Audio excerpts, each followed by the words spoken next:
Hi, my name is Gary Allen, and this is the second in our three-session series on discipline, meditation, and wisdom.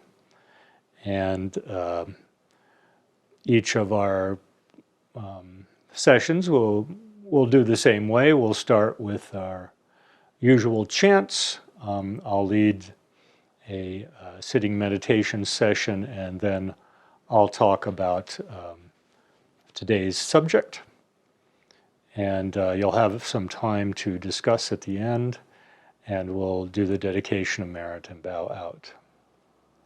So let's go to the chanting.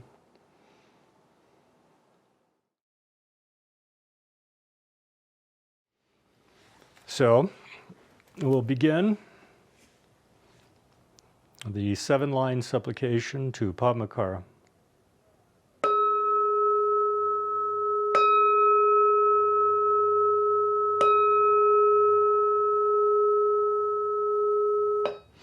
Home in the northwest of the land of Uddiyana, on a blooming lotus flower, you have attained supreme wondrous city. You are renowned as Padmakara, surrounded by a retinue, many Dakinis. We practice following your example. Please approach and grant your blessing. Guru Padma Siddhi Hum. Great Vajradhara, Dilo, Naro, Marpa, Mila, Lord of Dharma, Gampopa, knower of the 3 times omniscient Kamappa, holders of 8 and 8 lesser lineages, Drigong, Dakalung, Zalba, these 3 glorious Drukpa, and so on, masters of the profound path of Mudra, incomparable protectors of beings, the Takbo Kagyu, I supplicate you, the Kagyu Gurus, I hold your lineage, grant your blessing. I will follow your example. Revulsion is the foot of meditation, as is taught to this meditator who is attached to food and wealth, who cuts the ties to this life. Grant your blessing so that I have no desire for honor and gain devotion.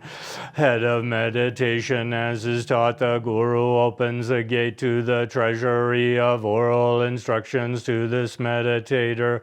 Continually supplicates him, grant your blessing so that genuine devotion is born in me. Awareness, body of meditation, as is taught, whatever arises is fresh, the essence of realization to this meditator who rests simply without altering it. Grant your blessing so that my meditation is free from conception. Sense of thoughts is Dharmakaya, as is taught, nothing whatever but everything arises from it to this meditator who arises in unceasing play. Grant your blessing so that I realize the inseparability of samsara and nirvana.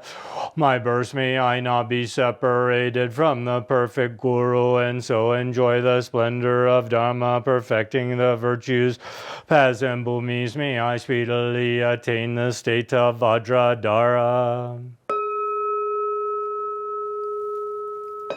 The Sutra of the Heart of Transcendent Knowledge.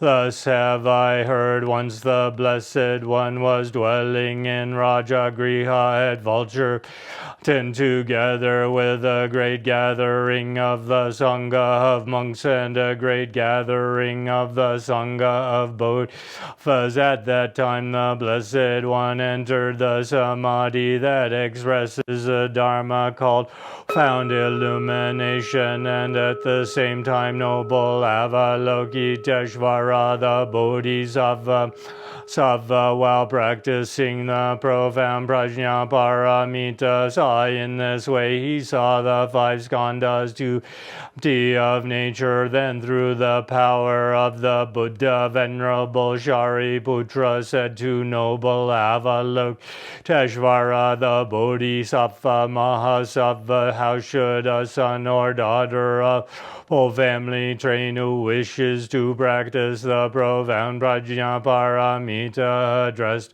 Sway noble Avalokiteshvara, the Bodhisattva Mahasava, said to Venerable Shariputra, a son or daughter of noble family who wishes to the profound prajna paramita should see in this way, seeing the five skandhas to be empty of nature, form, emptiness also is form, emptiness is no other than form is no other than emptiness. The same way feeling, perception, formation, and consciousness are emptiness. Putra, all dharmas are emptiness. There are no characteristics. There is no birth and no cessation.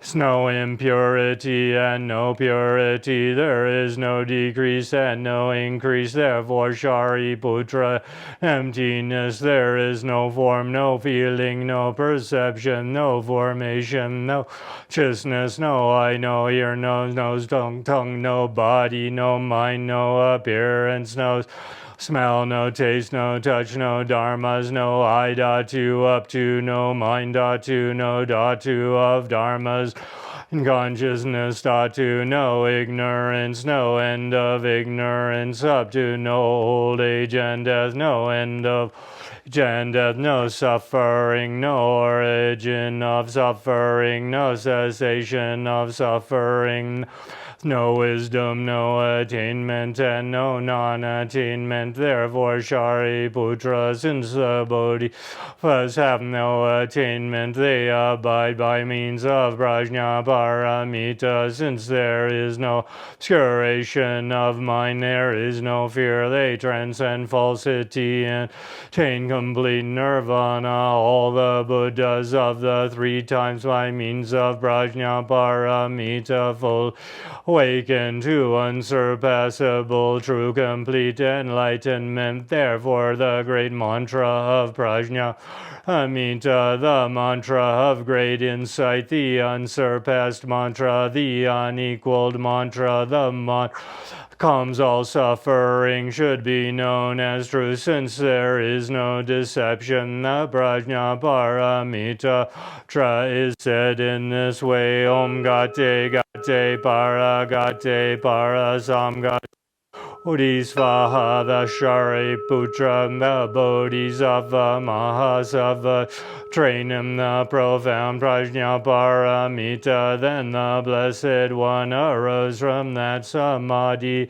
Praise noble Avalokiteshvara, the Bodhisattva Mahasava, saying, good, son of noble family, thus it is, O son of noble family, thus it is.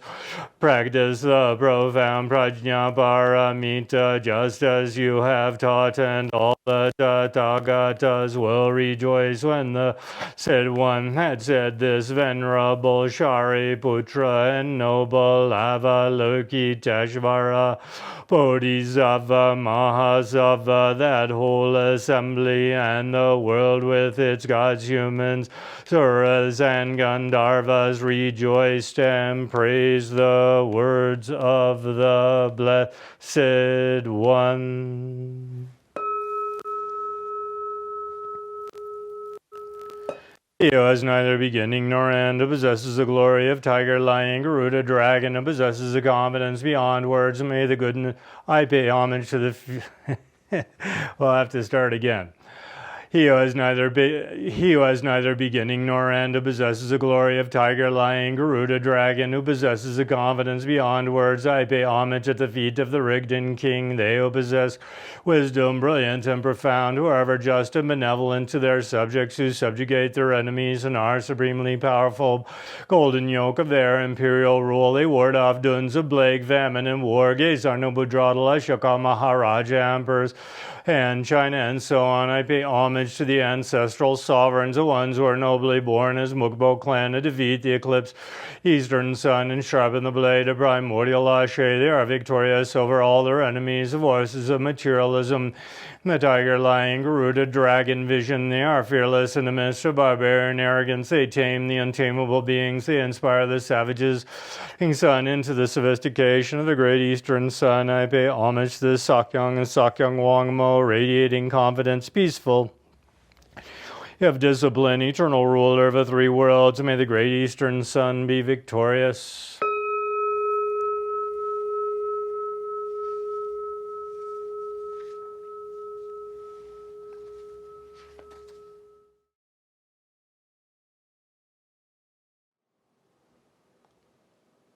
So we'll start sitting. Take a good posture. Tilt your pelvis forward, lift your chest, square your shoulders. Lift up from the top of your head, the crown of your head. Tuck your chin. Your eyes are looking down at the floor. Hands are at your thighs, elbows at your sides. Jaw is relaxed.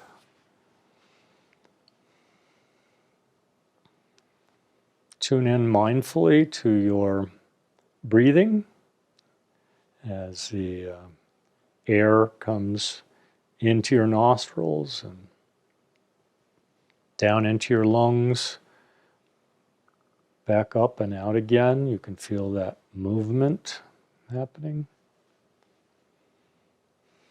So you're resting your mind on that movement. That is your object of meditation.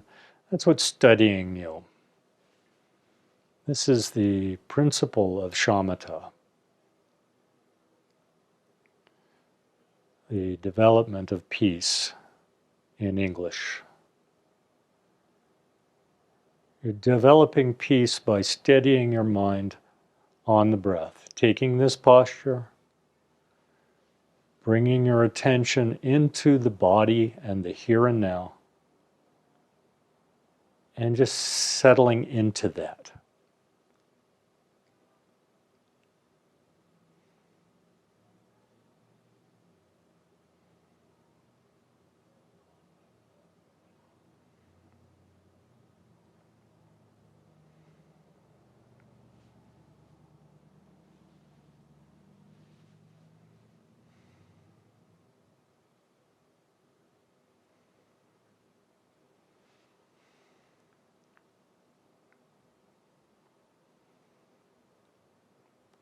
As often as your mind wanders away, you bring it back to the breathing, to your seat in the present moment.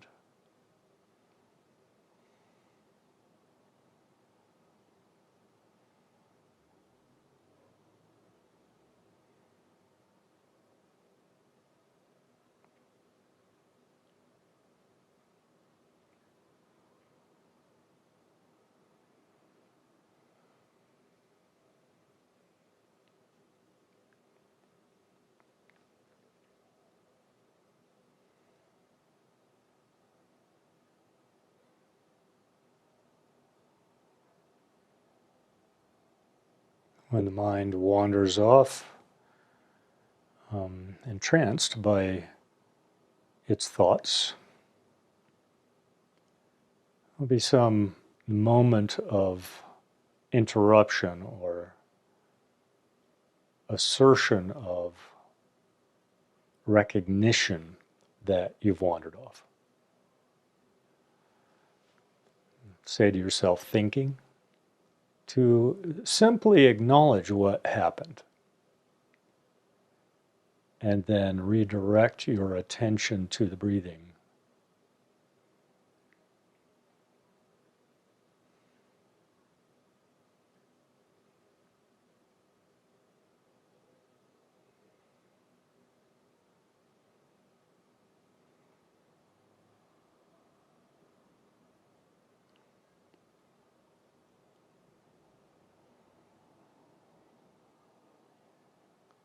Mindfulness of breathing is training the mind to be present, training it to keep the thread of the present moment.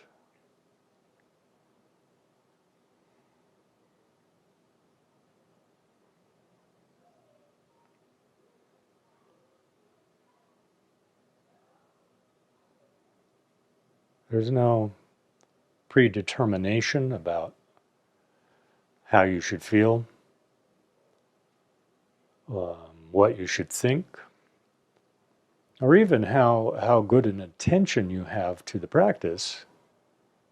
Obviously, better attention is a positive thing, but you're just working with how your mind is right now.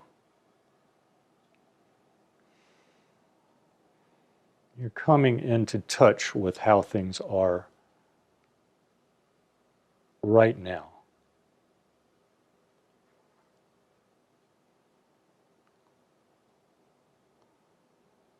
You might feel good, you might feel bad, you might feel depressed, you might feel excited, you might feel very distracted. It doesn't matter. You just work with however the mind is.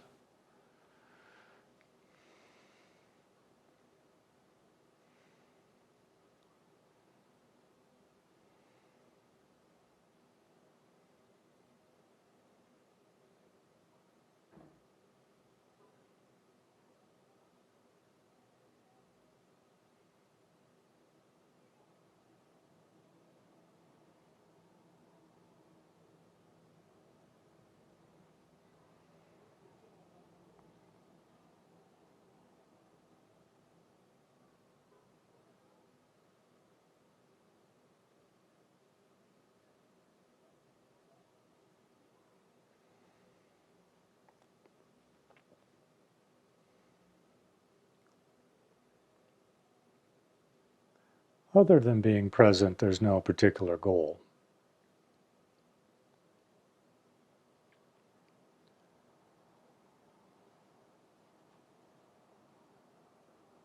You may think that the goal is developing peace,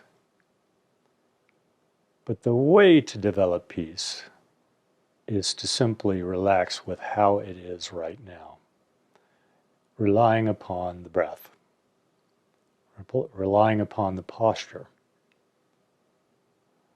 and let yourself settle here and now.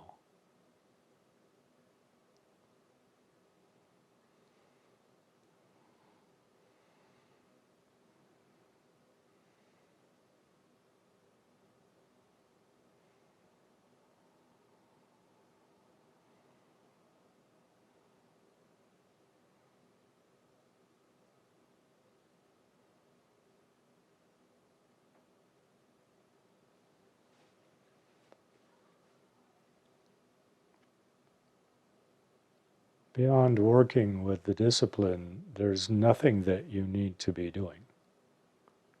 There's no way you need to be. Nothing that you're trying to achieve.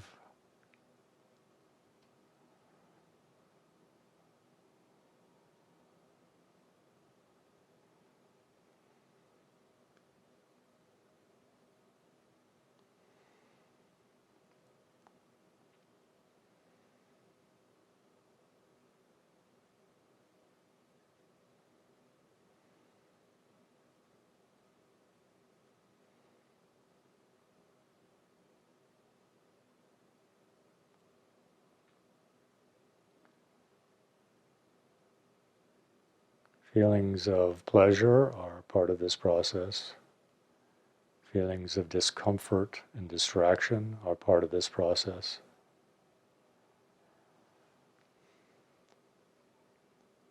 Whatever arises in the mind,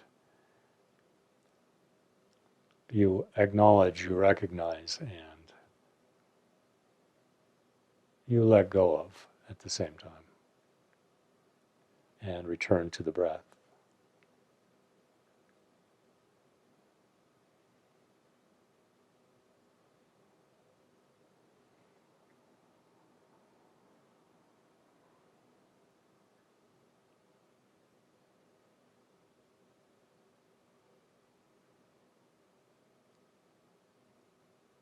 Your thoughts may continue when you do that.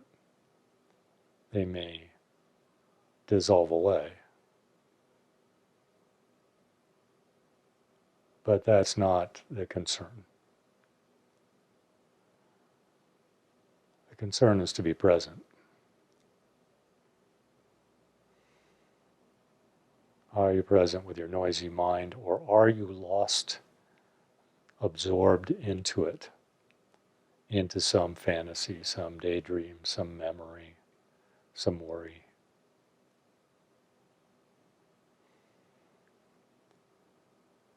When you're captured, captivated by any of those things, recognize that without judgment and return to the breath. Label it thinking. Let it be.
You're learning to be gentle with who you are.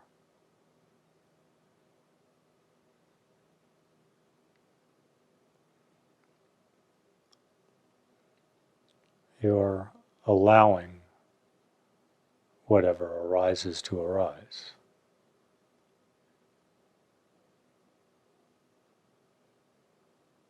But you're not dwelling in it.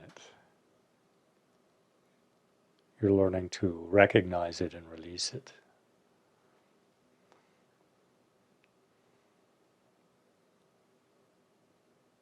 There's a fundamental tone of non-aggression towards yourself that's a necessary component of developing the practice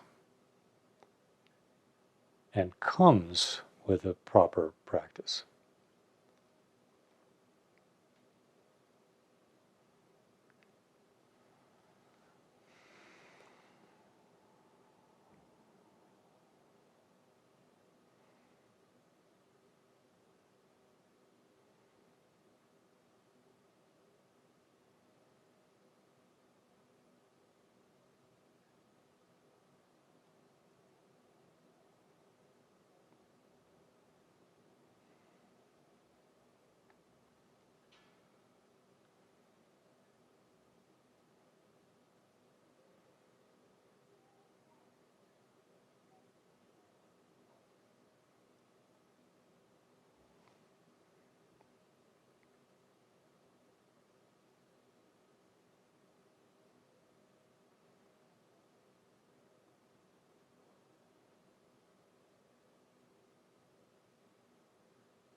not a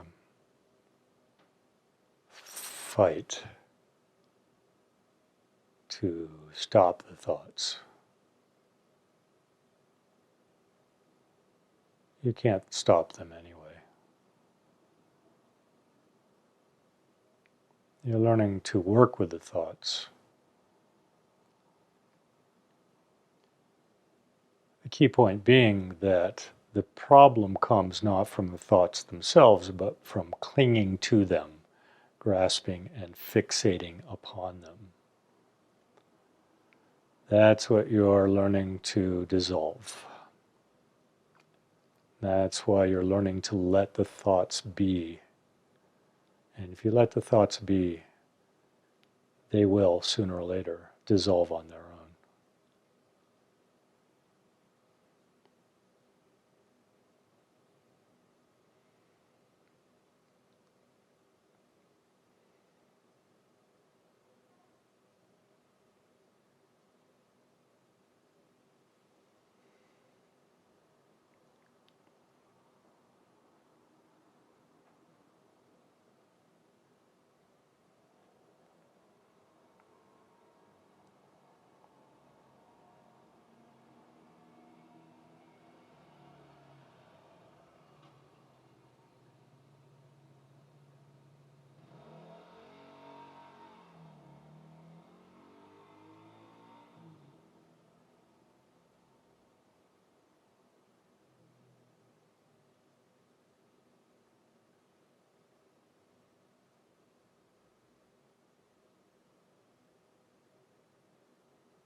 So we'll bow.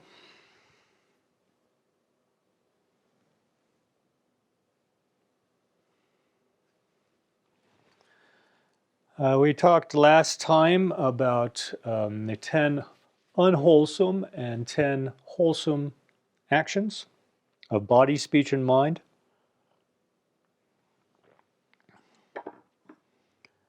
And we described that as the conduct or activity of the path in the sense of how you conduct yourself in a disciplined way throughout your life.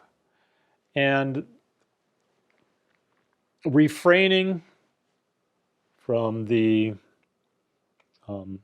unvirtuous activities of body, speech, and mind, and cultivating the wholesome activities of body, speech, and mind creates a context, we'll say, of positive karma or positive merit. This is necessary up to a point. This changes the tone of the mind and raises your spirits and helps you to live a better life, even if at times you feel pinched by the discipline. The overall quality brings you energy and keeps you out of unnecessary complicating struggles. And you can start to see as you get lost in all of those things we discussed, like dwelling in envy or spewing your neurosis through your speech, or not caring about other people with your actions. You fall into those things as you get more sensitive. You start to see what a mess they make. How many problems they cause just you in a self-interested sense.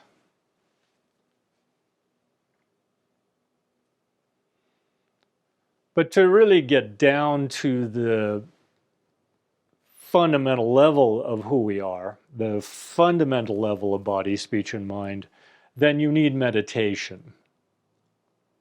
And that is today's topic. Meditation is the fundamental tool of the Buddhist path, the necessary tool, because it puts us in a very direct relationship to the mind. Our mind, our personal mind, the one that we're thinking and feeling and perceiving with.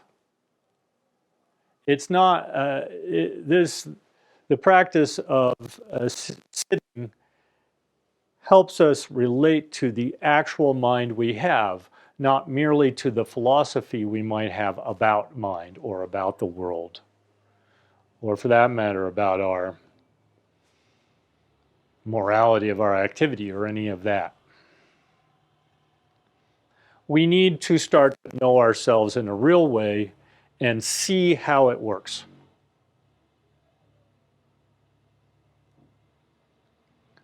There are two fundamental principles to sitting meditation, and these run all the way through the path from beginning to end: shamatha and vipassana, Sanskrit words. Shamatha is development of peace. Vipassana means awareness or insight.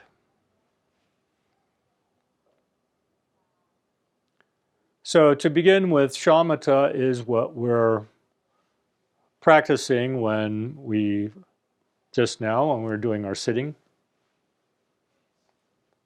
And there is a somewhat mechanical quality to it. There's a form that you're following. And you could say that ultimately we don't really need to follow any forms. But practically speaking, we're so freaking confused, we need something relatively tangible and specific to work with. We're up against a turbulent, polluted mind full of struggle agitated thinking, negative habitual patterns of all kinds. And fundamentally, it's this mind that traps us. Fundamentally, it's this mind that is the generator of suffering.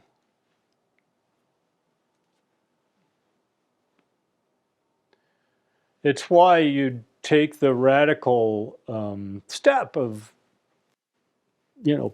sitting and doing nothing. I mean, who does that? Especially in the modern Western world. Everything's about, you have to do this, you have to do that, you have to do this, you have to do that. And behind all of that is, I have to get this, I have to get that. There's a sense of grasping. I'm going to get this thing out there somewhere. And what you see when you sit down is that mind of grasping, I mean, it's still grasping, even though there's nothing, you're not doing anything that you can grasp at. You're not going to get any big gain. You're not going to score any drugs or get in some contraband or,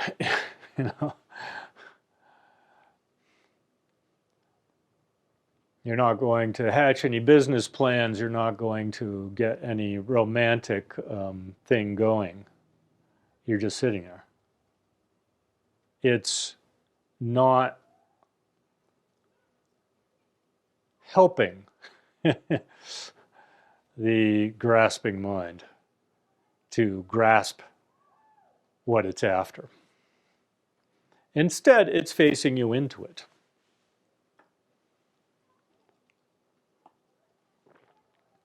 And if you spend any time sitting, then you know that that's not all that comfortable.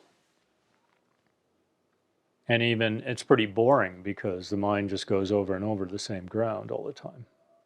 That's what you start to see.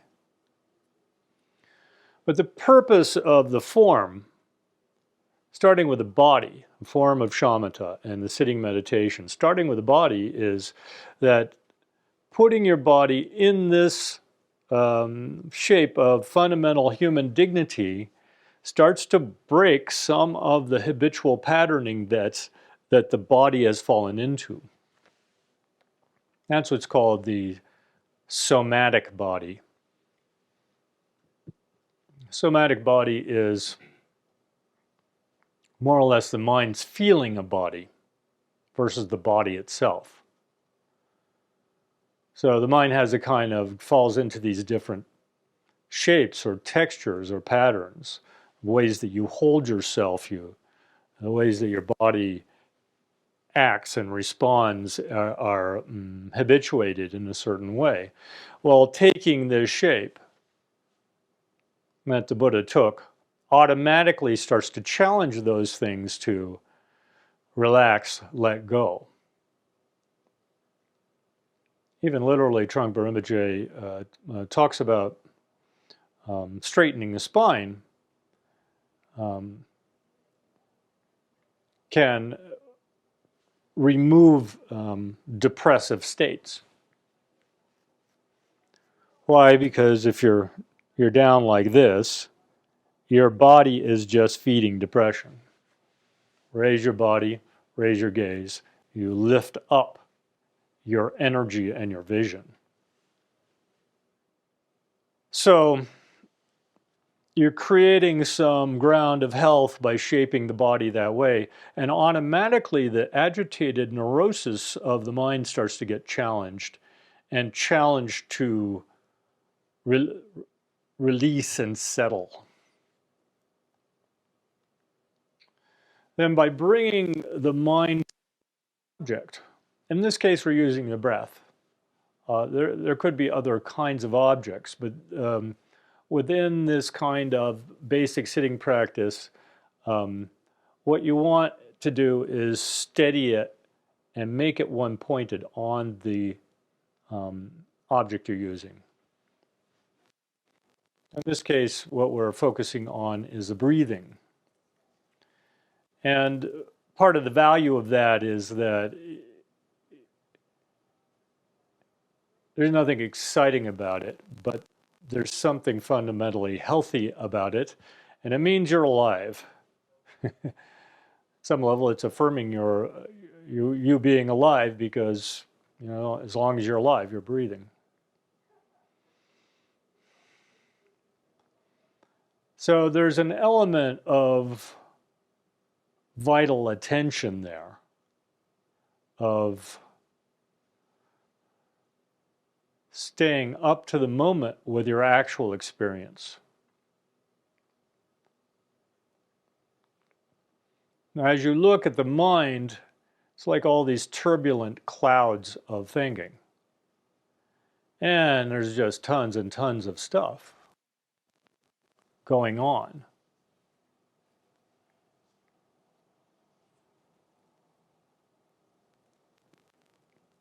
Anything from thinking about, last night's game to, a movie you saw or something that happened at work that bothered you, or, your parole hearing coming up, or it's just endless, really. And you start to see that endlessness as you sit there. And as you watch your mind get entangled in all these different things, hung up in all these different ways, you get to see all the different yous. The angry, bitter person, the needy, poverty mentality type person, arrogant person who's full of himself,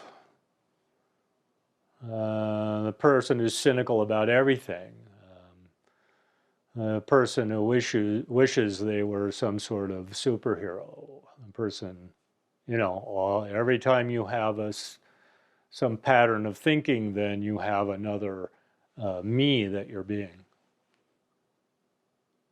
another form of self, another form of ego.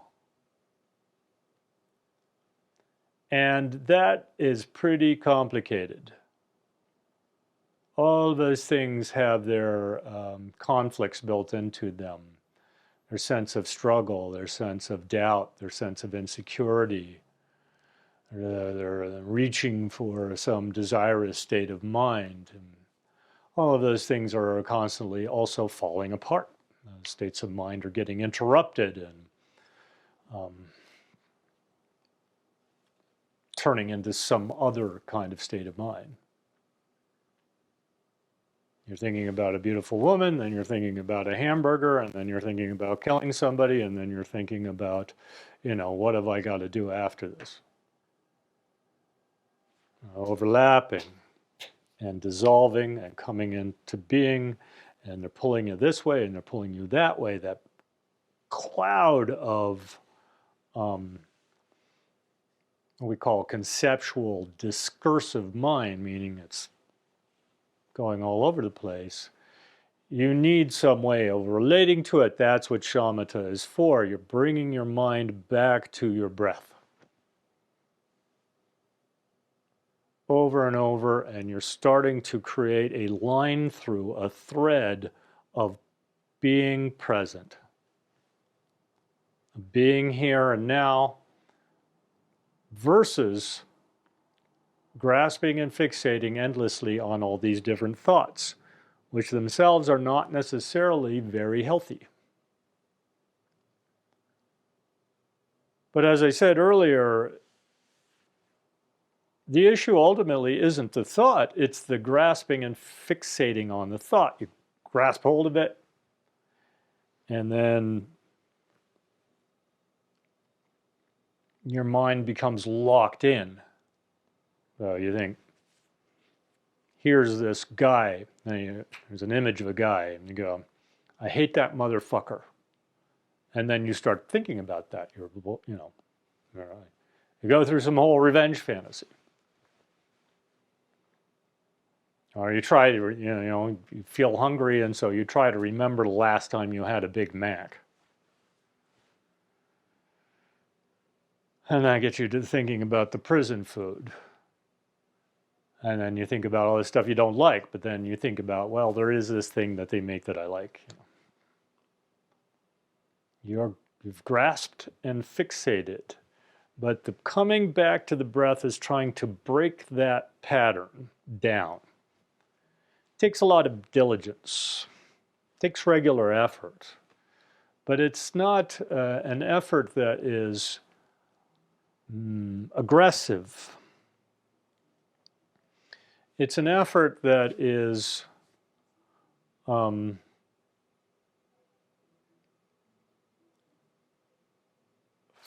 but gentle. The tendency is to judge yourself for the thoughts you're having. And when you judge yourself for having a certain kind of thought, what is that? That's grasping and fixation. That's simply more of the same game. One more layer of game. Game upon game upon game, because that's all it ever is this game of keeping you in a state of distraction, keeping you lost in the thoughts. It's dissuading you from actually learning anything about who you are, what the reality you're in happens to actually be.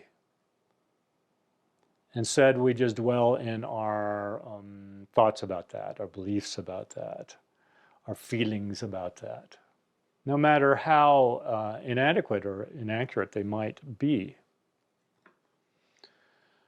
But even if they're relatively accurate and to the point,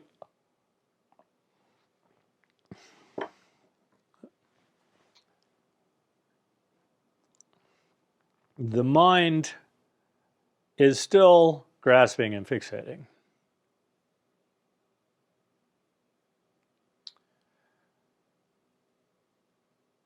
So that endless process of entanglement in thought and conflicting emotions, because the emotions are always a struggle for or against something.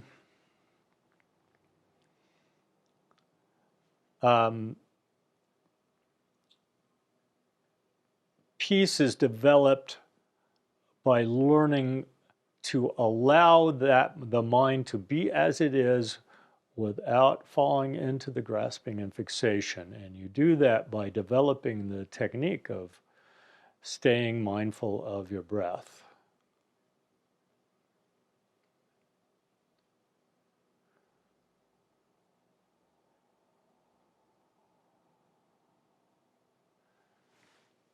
If we want to really understand ourselves, we have to understand that process of entanglement. Well, we're not going to understand very much unless we start to disentangle from it. Then otherwise there's no perspective. Also, on the feeling level, when you start to not be so taken up by those projections of mind, then you do start to settle into being in the here and now. You actually are settling there. You actually are feeling some continuity with what that is. And so the mind starts to have less reactivity to negative states and starts to be less impressed by positive feelings. And it's able to settle where it is.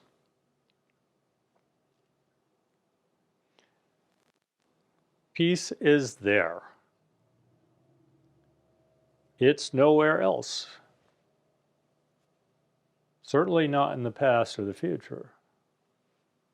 Or maybe you felt peaceful in the past, but where is it now? And if you're peaceful the future, you're going to be peaceful someday.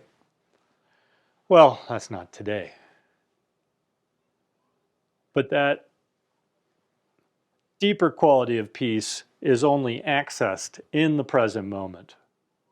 So you're training the mind to rest there. Through this ongoing internal discipline of coming back and letting yourself be here, over time, you can create some continuity. And there are, formally speaking, there's like 9 stages, or called the 9 stages of shamatha.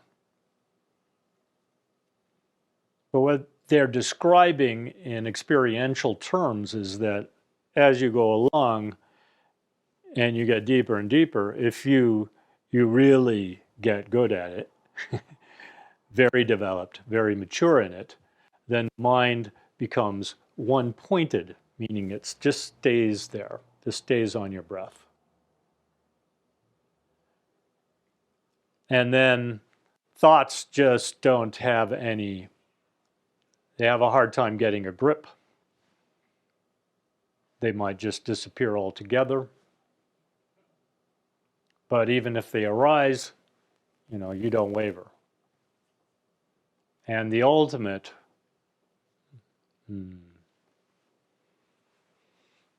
fruition of that, the ultimate mastery of that is to have a mind in your activity, not just in your sitting practice, but in your activity that stays, totally settled and totally present. You will feel a lot different if you develop even some of that ability. The mind that is always pulling you in 400 directions stops having such an easy ability to get a grip on you. Instead, you start to be here and you start to be now. And there is peacefulness and clarity that comes with that.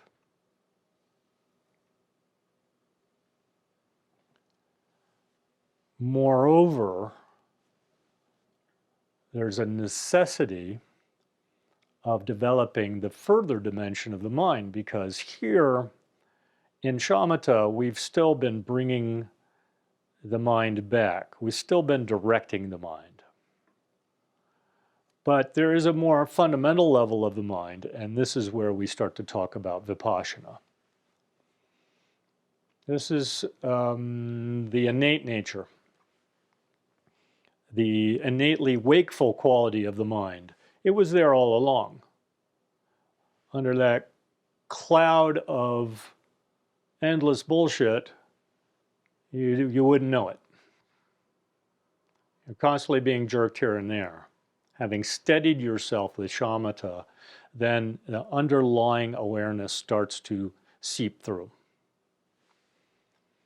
That is a quality of openness, clarity, and relaxation.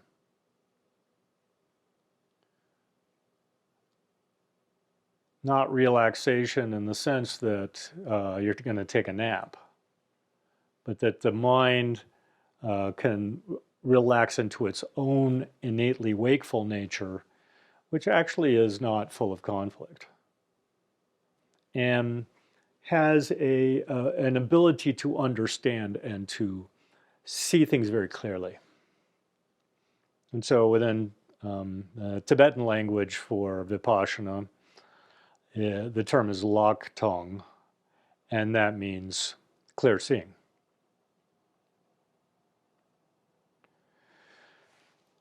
So this is cultivated in 2 ways. One, through the practice, because the shamatha practice, because through settling your mind, if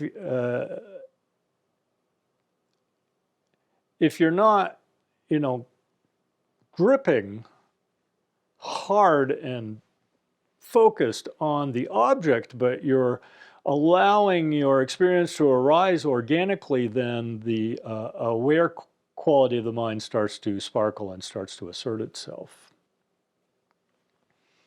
So you can start to discern that when it's happening. There's a bigger space starts to happen.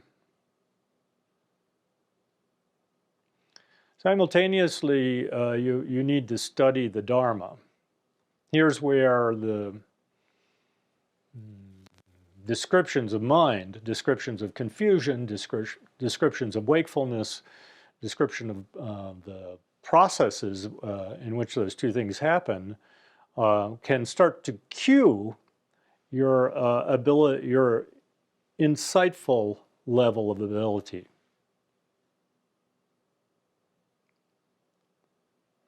So there's some intellectual component.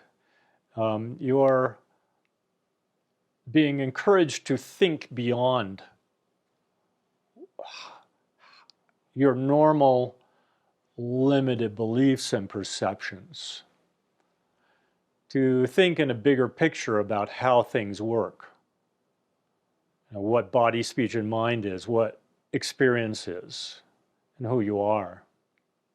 And fundamental to this is the Buddhist teaching on egolessness, that the self that we've been trying to maintain, and that's what all those turbulent clouds of thinking are devoted to. They're maintaining a self. But whatever that self is, it's a very slippery matter. Like as I said earlier, you're an angry self or a needy self or a dull, tuned out self, a very prideful self, or whatever it is. There's a lot of endless permutations of that. And you're trying to become a thing. It's trying to reinforce that sense of me.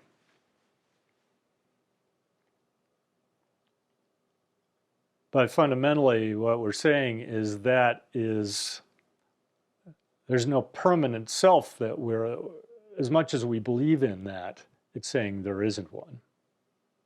That's the Buddha's teaching and the Buddha's realization upon his enlightenment.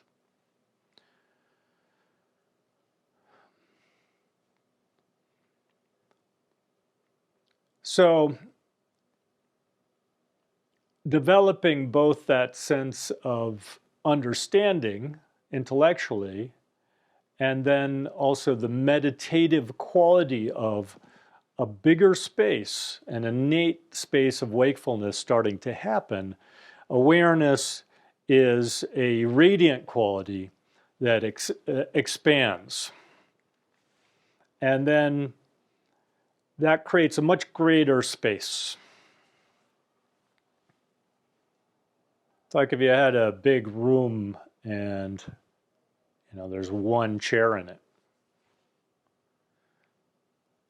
Suddenly you really notice that one thing because there's so much space around it. Now I got a big landscape and they put a billboard in the middle of it. Suddenly, all you see is a billboard, kind of. The space behind it brings it out. That starts to happen with thoughts. It starts to happen with feelings. It starts to happen with sense perceptions. Things become more precise. You start to see things more exactly as they are in their qualities. And it doesn't matter what it is because it's not invested in it being good or bad. It's just invested in seeing clearly as it is. So it could be, a pile of dog shit, or it could be a rose. Vipassana doesn't care. Vipassana just sees and appreciates what it is as it is, without judgment. Therefore, a quality of accuracy comes into your perception that was missing, that's automatically filtered out by your investment in what is good for what you think I'm going to get and what you don't want to get, and what kind of pleasure you're trying to grab at and what kind of pain you're trying to get out of, and that whole complicated mess we call ourselves.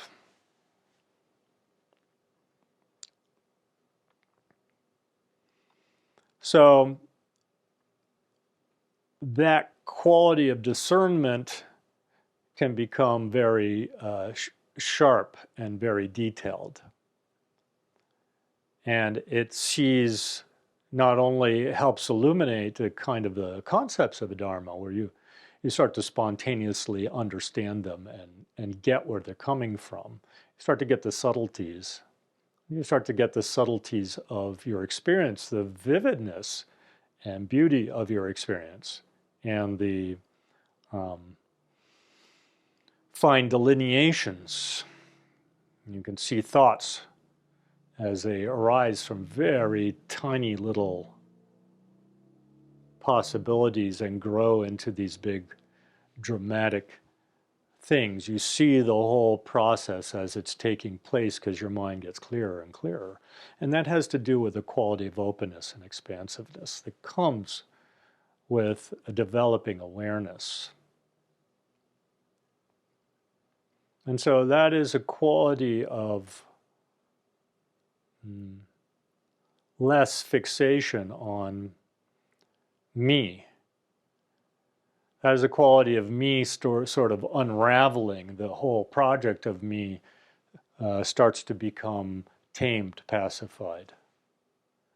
You start to see that you could function better without it, without that constant obsession, without all that turbulence. And shamatha has calmed and focused the mind, and the vipassana has opened up the space so that your intelligence is starting to work at a very accurate and very penetrating level. And you're starting to feel the freedom that comes with surrendering ego and being who you are as you are. So that's my presentation on meditation, and now's the time for discussion, and you can talk about what you have experienced that way and how you might cultivate this experience and come into a greater level of understanding and living these kinds of meditative qualities. And then when you're done, we'll pause the DVD and come back, and we'll chant the dedication of merit and bow.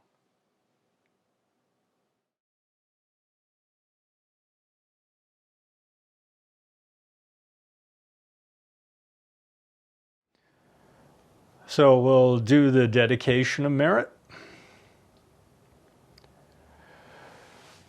By this merit may all attain omniscience, may defeat the enemy, wrongdoing from the stormy waves of birth, old age, sickness, and death, from the ocean of samsara. May I free all beings by the confidence of a golden sun of a great east. May the lotus garden of Erigdon's wisdom bloom.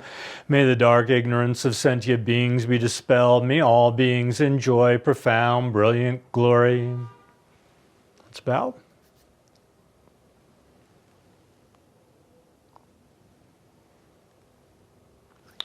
Okay, thank you, everybody.